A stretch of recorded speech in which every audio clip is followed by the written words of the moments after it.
Well, I was watching the news, and they were talking about this skull they found at the foot of home. They asked for any help. And I was just wondering if you thought of the murder up in Keddie, up in Plymouth County a couple years ago, where a 12-year-old girl... Imagine waking up perfectly unharmed in a quiet, isolated cabin. But just outside your bedroom door, a family has been slaughtered, and a young girl has vanished into the dark. Welcome to the nightmare of Cabin 28 with your host, Evelyn Black. And this, my friends, is Hooked on Homicide. Hello, my fellow morbid darlings, and welcome back to another episode of Hooked on Homicide. If you're new here, I am Evelyn Black, and this podcast is where we will unravel some of the darkest cases one stitch at a time. So let's get to it, guys. Today, we are not just looking at crime scenes. In fact, we're going to be pulling apart an investigation that I find so freaking baffling, so frustrating, to the point that it feels less like a police procedural and more like a masterclass in institutional failure. With that being said, we're going to be traveling to the spring of 1981, deep into the dense, towering pine trees of the Sierra Nevada mountains, to Keddie, California. I want to really set the scene for you because there are so many mind-boggling details in this story that I just really want to take my time, okay? So just bear with me. Okay. So Keddie back then was a tiny, incredibly isolated community of just 66 people. It used to be a bustling family resort, but in the 80s, the cabins had been converted over into low-income housing. It was the kind of place tucked away at the end of a dirt road, a place where people went when they needed a fresh start. And that's exactly what 36-year-old Glenna Susan Sharp, who went by Sue, was desperately searching for. In July of 1979, Sue made a massive decision. She decided to pack up her 5 children and flee a broken, abusive marriage to a man named James Sharp back in Connecticut. She drove all the way across the country to Northern California, where she initially rented a tiny trailer from her brother in the Claremont Trailer Village over in Quincy. And now, while the trailer may not have been much, it was a home. It was their home.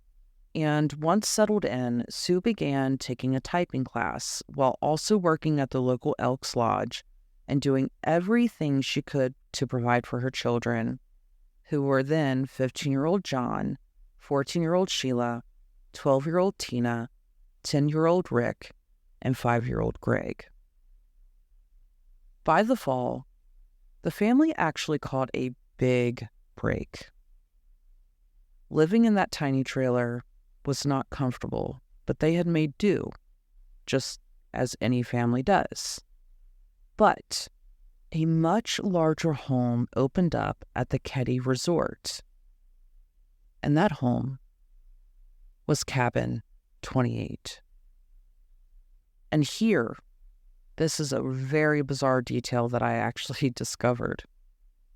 The person that had previously been living in Cabin 28 was none other than the Plumas County Sheriff himself, Sylvester Douglas Thomas. How bizarre, am I right? Okay. Anywho, back to the story. So for a while, Cabin 28 was exactly what this family needed, a safe haven. That is, until the weekend of April 11th, 1981. So let's walk through that Saturday very carefully.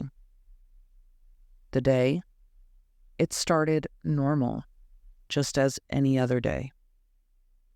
At around 11:30 in the morning, Sue, 14-year-old Sheila, and 5-year-old Greg drove over to the Gainser Field in Quincy, where they picked up 10-year-old Rick from his baseball tryouts.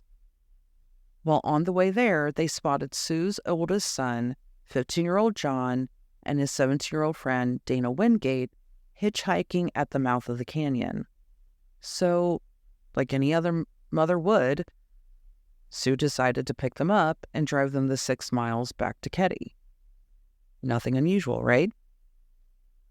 So, just as any other Saturday, the house was full and bustling. But around 3:30 p.m., John and Dana, who just got brought back home, decided to hitchhike back downtown to Quincy to hang out with a bunch of their friends. How typical for teenagers, right?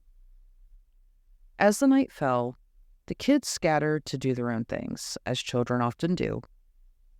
Around 8 p.m., 14-year-old Sheila left Cabin 28 to head to a sleepover at the Seabolds, who lived just next door at Cabin 27. 12-year-old Tina actually went along to the Seabolds, but she decided to go back home around 9:30 p.m.-ish. That left Sue at home with little Rick and Greg and the boy's 12-year-old friend, Justin Smart. Sometime later that night, John and his buddy Dana did make it back to the cabin from Quincy. Basically, the evening, it was great. Nothing out of the ordinary. Except at a cabin nearby, Cabin 16, that is, the couple that was living there woke up to the sound of muffled screaming, and instead of investigating where that screaming was coming from, they just went back to sleep. The next morning, around 10 a.m., Sheila Sharp walked the few steps from Cabin 27 back to her house to change her clothes for church. When she opened the front door, the sheer horror of what she saw is impossible to overstate. She later said in an interview, and I quote, "When I opened the door, apparently I did say it was my brother, but I don't remember it being my brother." End quote. On the living room floor were the lifeless, mutilated bodies of her mother Sue, her brother John, and John's friend Dana. Sheila rushed out screaming, and her neighbor, Jamie Siebold, who she stayed the night with, ran over and helped rescue the 3 youngest boys, Rick, Greg, and Justin Smart, safely through a back bedroom window. Miraculously, all 3 of those boys slept through the entire ordeal and were completely unharmed. Jamie Siebold then briefly went through the back door to see if anyone was alive, which unfortunately contaminated the entire crime scene. The scene inside that cabin was unimaginably brutal. Blood was spattered all across the living room walls and the ceiling. The victims had been bound with medical tape and electrical cords. And here is a crucial detail. The medical tape wasn't just lying around the house. The killers brought it with them, proving that this was a highly planned, targeted attack and not a random break-in. Sue was found lying on her side near the sofa, nude from the waist down. She had been gagged with a blue bandana and her own underwear, which the killers had actually secured to her face with that medical tape. She had been stabbed in the chest, and her throat was slashed horizontally with such ferocity that the blade passed entirely through her larynx and nicked her spine, almost decapitating her. But most disturbing of all, the side of her head, it bore an imprint perfectly matching the butt of a Daisy 880 Powerline BB or pellet rifle. 15-year-old John's throat was also slashed, and 17-year-old Dana had been manually strangled to death. Both boys had suffered extreme blunt force trauma to their heads from one or more hammers. And you know what's so crazy? The killers actually left their weapons discarded at the scene. A bloodied butcher knife, a claw hammer, and a steak knife that was bent completely out of shape from the sheer force of the stabbings. But amidst all of this horrific carnage, the police realized that someone was missing. That someone was 12-year-old Tina Sharp. She was nowhere to be found. When the Plumas County Sheriff's Office arrived at the scene, it was absolute chaos. I can only imagine. And the local cops were in way over their heads. So they immediately called in the California Department of Justice. And let me tell you, my morbid darlings, this is where the investigation completely goes off the rails. The DOJ didn't send homicide detectives. No. They sent 2 special agents from their organized crime unit. Why, you ask? Well, that would be because who their prime suspects were. So just 2 doors down in cabin 26 lived Martin Smart. Smart was the abusive stepfather of Justin. Remember the young boy who had miraculously survived in the back bedroom? Living with Martin was his friend John, but he likes to be called Beau. Now, Beau was an ex-convict who operated under multiple aliases and allegedly had established ties to the Chicago mob.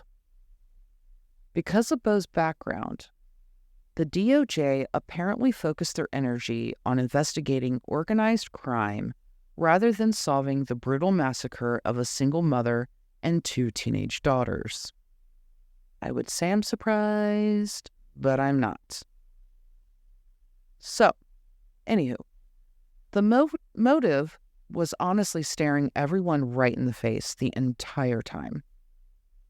It was said that Sue Sharp had been actively counseling Martin Smart's wife, Marilyn, advising her to leave the marriage because Martin was terribly abusive. According to the investigators, Martin had openly told people around town that he hated Sue. And remember that claw hammer left at the crime scene? Right after the murders, Martin Smart casually mentioned to the police that a claw hammer had recently gone missing from his house. This has to be a joke. So, anyways, what about the boys who survived in the back room? Young Justin Smart gave conflicting stories, at one point claiming he dreamed the murders. But under hypnosis, Justin described seeing 2 men in the cabin. One had a mustache and long hair. The other was clean-shaven with short hair. Both were wearing gold-framed sunglasses. And now, you would think the DOJ would bring in top forensic artists from the FBI, right? Nope. Instead, local law enforcement bizarrely hired a man named Harlan Embry, a local amateur with 0 artistic ability or forensic training, to draw the composite sketches. And if you think this is the worst, it's not, darlings. It just gets really bad. Anyways, Within just a few days of the murders, police questioned Martin Smart and Beau. They gave them a polygraph test, which they passed. And then the police just let them leave town. They let them freaking leave town. What the fuck? I told you, it just keeps getting worse. It just keeps getting worse. But if you think that was infuriating, y'all need to brace yourselves. The evidence that was deliberately buried in this case will make your blood boil. Shortly after moving to Reno, Nevada, Martin Smart sent a handwritten letter back to his wife, Marilyn. In this letter, he literally wrote, and I quote, "I've paid the price of your love, and now I've bought it with 4 people's lives. You tell me we are through. Great. What else do you want?" End quote. Now, darlings, let that sink in. It reads exactly like a damn confession to a quadruple homicide. And what did investigators do with this bombshell? What do you guys think they did? Well, I'll tell you. They tossed it into a cardboard box. It was completely overlooked and never formally admitted into evidence. And as if things couldn't get any worse, they very much did. In May 1981, just weeks after the slaughter, Martin Smart visited a VA counselor in Reno. It was during that therapy session that Smart allegedly confessed to the murders. He claimed he killed Sue and Tina, though he told the therapist that he, quote, didn't have anything to do with the boys, end quote.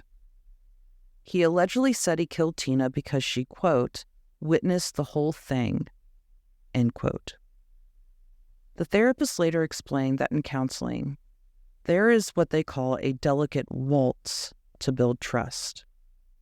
He told Smart that he needed to man up and take responsibility for his actions, and said Smart actually absorbed the advice and was thinking about it. Yeah, I bet he was. The counselor reported this direct confession to the California Department of Justice. By law, therapist-patient privilege does not protect confessions of severe crimes like murder. It's called the Tarasoff duty. But the DOJ completely dismissed the confession as hearsay and never pursued it. What in the world is going on here? Oh my goodness. Anywho. Meanwhile, for 3 agonizing years, the FBI and local police searched for poor Tina Sharp. The FBI actually backed off the case just weeks in, claiming the DOJ was doing a, quote, adequate job. I'm going to call bullshit.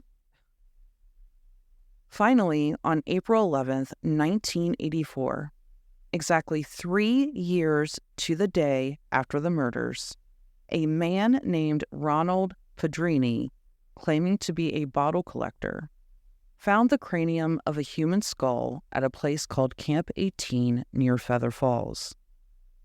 This location was roughly 62 miles away from Cabin 28. The skull had rolled down a ravine and was stopped by a log. Nearby, searchers found a pink cloth used as a ligature to bind Tina's wrists. It's believed that this pink cloth was the belt from a slinky pink pantsuit that Martin Smart had previously given to Sue as a gift. And here is a deeply disturbing detail that completely shatters the timeline.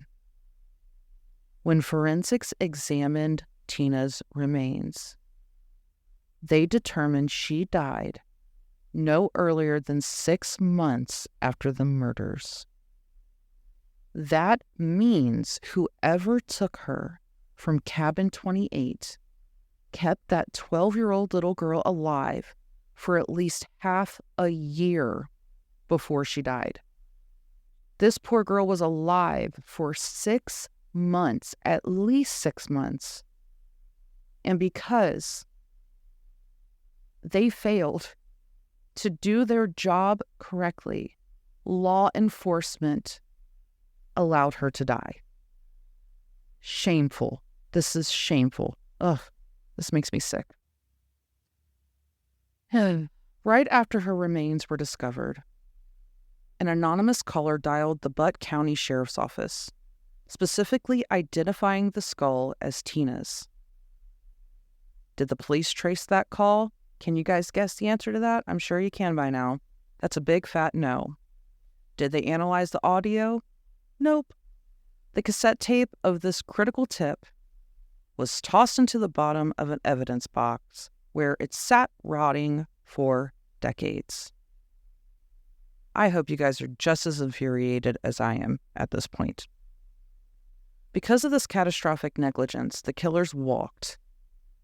John Bowe died in 1988, and Martin Smart died in 2006. Neither man ever faced charges. But in 2013, the ghosts of Keddie finally got some real advocates. Plumas County Special Investigator Mike Gamberg and former Sheriff Greg Hagwood reopened the cold case. Hagwood had a deeply personal connection to this case, as he was just 16 years old when the killings happened, and he actually knew the Sharp family. When Gamberg dug into the dusty archive boxes, he found everything. He found the ignored letter from Martin Smart, and he found the anonymous cassette tape. Then, the physical evidence started turning up. In March 2016, a local man using a metal detector found a steel, blue-handled claw hammer completely submerged in a local pond. It perfectly matched the hammer Martin Smart had claimed he lost 35 years prior. Sheriff Hagwood noted that a hammer found in that specific location would have to be intentionally hidden there, not accidentally dropped. And then came the biggest bombshell. In April 2018, Special Investigator Gamberg announced that DNA successfully recovered from a piece of the medical tape at the crime scene had been matched to a known living suspect. Holy shit. Police now believe that as many as 6 people were involved in the murders or the cover-up, and that at least 2 of them remain alive to this day. For the surviving daughter, Sheila Sharp, the wait has been pure agony. She has carried the burden of finding her slaughtered family since she was 14 years old. She still holds out hope that someone will finally be held accountable, stating that the reopening of the case gave her the first investigator who actually cared in over 3 decades. Over 40 years later, the truth about what happened in Cabin 28 is agonizingly close to seeing the light of day. This case isn't cold. It's unfinished. Sue, John, Dana, and little Tina are still waiting for the justice they were denied by the very people sworn to protect them. Well, my darlings, that wraps up today's case. I would really love to hear your guys' input or thoughts on why you feel law enforcement fumbled so poorly on this case. But until next time, my darlings, remember, death may be inevitable, but it does not have to be tonight.